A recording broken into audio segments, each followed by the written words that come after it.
Assalamualaikum everyone. Welcome to my Facebook page and my YouTube channel, Black Holes by Ifat. আশা করি আপনারা ভালো আছেন। তো আলহামদুলিল্লাহ আমি আপনাদের দয়ায় ভালো আছি।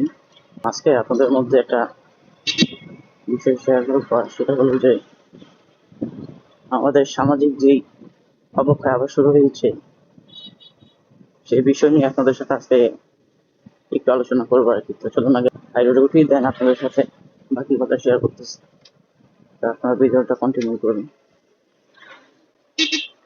তো যাক, চলে আসলাম হাইওয়েতে। তো আপনার সাথে যে বিষয়টা নিয়ে আলোচনা করতে চাইতেছি সেটা হলো যে ইদানিং দেখতেছি যে আমাদের সমাজে আবার আগের মতোই চুরি, ছিনতাই বা কিশোর গ্যাংয়ের যে একটা দৌরাত্ম্য আবার শুরু হয়ে গেছে। এটা শুধু নারায়ণগঞ্জ না, আমি দেখতেছি যে সারা বাংলাদেশের মধ্যেই এই এই সমস্যাটা আবার মাথা চাড়া দিয়ে উঠছে। তো যার কারণে আপনার সাথে কথা আলোচনা যে এটার প্রতিরোধে আর কি সরকার উপর পুরোটা দায়িত্ব দেওয়া হচ্ছে।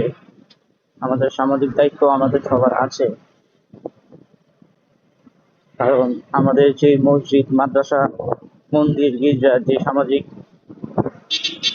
স্তরগুলো আছে যার যার ধর্মীয় স্থান থেকে, তো সেইখান থেকে যদি আমরা যে যার যার অবস্থান থেকে যদি এটার প্রতিরোধের জন্য একত্র হই, কথা বলি, আওয়াজ তুলি, এই কিশোর গ্যাং বা এই মাদকের যারা বেচা কেনার সাথে জড়িত বা মাদক ব্যবসায়ী, এদের বিরুদ্ধে যদি সবাই একত্র হই, তা আশা করি ইনশাল্লাহ এটা এই সমস্যা, এই কিশোর গ্যাং বা এই মাদকের কারণে সমাজের যে পতন, এটা রোধ করা সম্ভব। গতকাল আমাদের নারায়ণগঞ্জেই কিশোর গ্যাংয়ের হাতে দুটা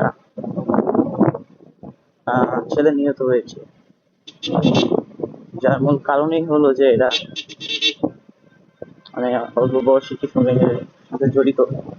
আপনাদের কাছে বিশেষ রিকোয়েস্ট যে যে যার যার অবস্থান থেকে এদের বিরুদ্ধে কথা বলুন, আওয়াজ তুলুন।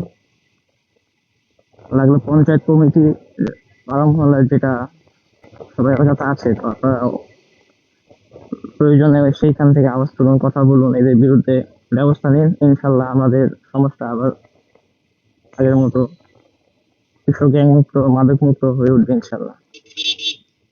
তো এই মেসেজটা আপনাদের সবাইকে দেওয়ার জন্য এই ভিডিওটা আজকে শেয়ার করা। তো আপনার ভালো লাগলে একটা লাইক, একটা কমেন্ট, সাবস্ক্রাইব করবেন, আর অবশ্যই ভিডিওটা কেমন লাগবে শেয়ার করতে ভুলবেন না। তো আজকে এই পর্যন্তই। আল্লাহ হাফেজ।